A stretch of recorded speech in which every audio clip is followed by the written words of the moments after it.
Hey folks, this is Dave Prosch. This is Your World, and I am here at the Come As You Are Apocalypse as a guest of Ron Foster, prolific Southern author, survival expert. Pleasure to be here, Ron. Thank you. Thank you, sir. Appreciate Absolutely. you having me on. I would normally do a bio of somebody, but Ron's is so long, I don't even want to get into it. You have a lot of degrees. Do you not? A lot of certifications. Oh yeah, I got 2 masters, 7 graduate certificates, Homeland Security. You're a military veteran. Yeah. No, I mean, I'm not even going to read all that. I'm a wealth of useless information. There you go. But you've got multiple certifications in emergency management, expert in survival. You published 50 books or over 50 books? 64 now. 64 books at this point. So you're a prolific author of all things survival, fiction, nonfiction. I do both, yeah. Did I miss anything? No. Well, yeah, I try to support the community. That's why we had this event. I want people to get out, get away from the phones, have some fun. You know, I got all this magic bait out here. I got a huge box. Nobody wants to fish. What y'all gonna do in the apocalypse? You know, so that. Yeah, that's what I say. But I mean, you go out here and practice your skills. They go, well, we can go fishing over there. Nobody caught nothing. And now I gotta go talk to my supporter. Going, you're supposed to give me some pictures of people with fish. We know how that is. Anytime you do sponsors and all that, Oh yeah. we know exactly how that is. Tell us a little bit about the event you're holding here. Okay, it's basically just a get-together of apocalyptic authors. The Written Apocalypse on Facebook. Dee Cooper is also an author. She got some of her following. We got Javon Bonds. He writes the zombie books. We got Johnny Jacks, ex-Special Forces. Jihad Rising. It's just a bunch of authors together, some of their fans. And we just got out here and camped. No planned event, no nothing. Just out here in the woods and enjoying life and beautiful river. Oh, well, we appreciate you inviting us here for sure, and we're having a blast. Oh, thank you. I'm glad the weather let up on us too. Oh yes, absolutely. One thing I want to talk about, I want to pick your brain on a couple things. Sure. Big things going on right now. Big floods in the Midwest. Cropland getting wiped out. We're going into solar minimum. Is that it? Yeah, solar minimum is causing a lot of these effects. I don't know also what's out of the news too. Mount Popo in Mexico, right outside of Mexico City, it's gone off 200 times in one day. Now if that goes off, all that's going to be under ash. And it's happened before. It wiped out some of the Aztecs and whatnot. So we're watching that. That's alternative media. They're keeping that out. But what solar minimum is, everybody's do the EMP and all that.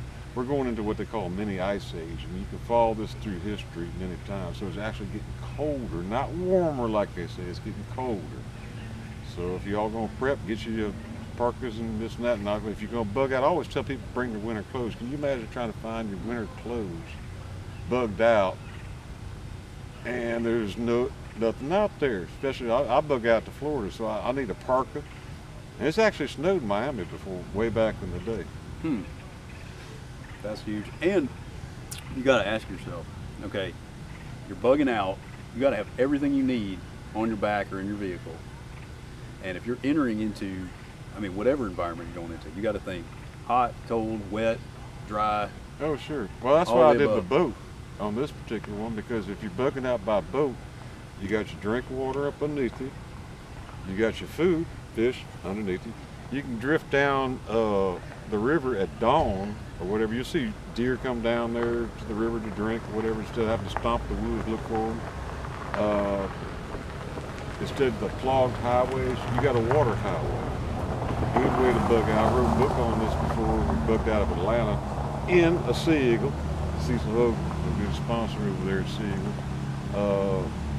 To me, that's the way to go. Is it by boat?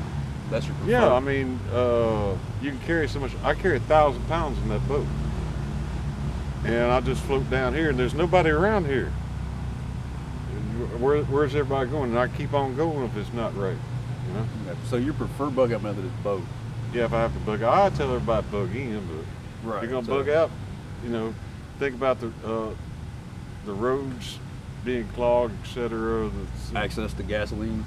Yeah, things like that. So and all society or civilization started being next to the waterways to begin with. So if we're going to rebuild, we'll go back and start there again. There you go. How much do you think about apocalypse versus like temporary disaster? I don't know. I've been merging that. I've been to so many hurricanes, this, that, the other. People are at their best, and that's what preppers miss. They always, oh, everybody turns into looters and this and that. No, they don't. They're at their best. 2 weeks is a good time that you'll see the most nicest people trying to get by as neighbors. In the U.S., we don't have history of a long-term grid down situation. And I like watching Selco. You know, You did 1 year in hell. Is that correct? yeah. Yeah. If listeners don't know, or viewers, I guess, at this point, don't know what we're talking about, you can Google 1 year in hell. It's an urban survival course by Selco. Yeah. Well, it's shit hit the fan. SHTF. Yeah, what is it? I'm sorry. SHTF. No, you got me. Shit hit the fan plan. SHTF plan. Now you really want to learn what's what. It's like carrying small things in your pocket for barter. Lighters. Everybody goes so no. Pocket knives. These things that easily traded, easily concealed. I like how he did it, and then he talks about a lot about the community where a neighborhood will band together for protection. You might not like your neighbor, but all of a sudden you go, oh, these people that are looting, we got to keep them out of the neighborhood. Now you're part of a community. It's like our town. Does anybody survive very long by themselves? No, never. Never ever. You can't. Lone wolf survival is a good way to make suicide. I got you. Let me ask this: when you think, you've been thinking about the apocalypse for what, like 20 years now? Oh yeah. Something like that. When you think about the apocalypse, what apocalypse are you thinking about? What is the most likely scenario of total grid shutdown? down? Yeah. Yeah. Johnny Jackson and I were talking today about that. He's also an author. But he read my books also, and he said, yeah, I get a lot out of it. He said, if you just survive the die-off, we can make it. You just stay in place. Don't matter where you're at. You can stay in place and sit if you got enough food. That's the main thing that I'll try to get across to people. We got to survive the die-off. One thing I'd say too, they go, when the water shuts down, municipal water, you're going to have a great migration. Everybody's going to head for the first water they know. They have to, or they die. And we're sitting there, and we get all their stuff when they leave. And also, you don't want to be caught, like in Africa, at the watering hole, because everybody's there waiting on you. So plan on that. That doesn't come up in the prepper community very often. I remember, I just finished your book, Old Fart Survival Guide. Oh, cool. I've got it on Kindle. Enjoyed it a lot. One of the big things I want to ask there, how important is gear versus skills? Where's the best? Skills first. Always skills. Prepare to lose everything but your mind, is my saying. Somebody can rob you of your gear, this and that.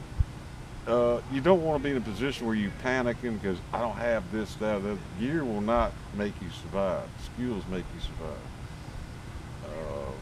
I tell people, for example, $2. You go buy out one of them bins a pair of wire strippers. You know what all them electric cords ain't good for anymore? You go snaring.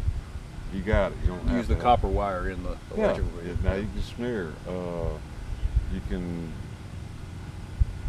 basically get by in this world if you, like we're looking around here, what can I eat over here?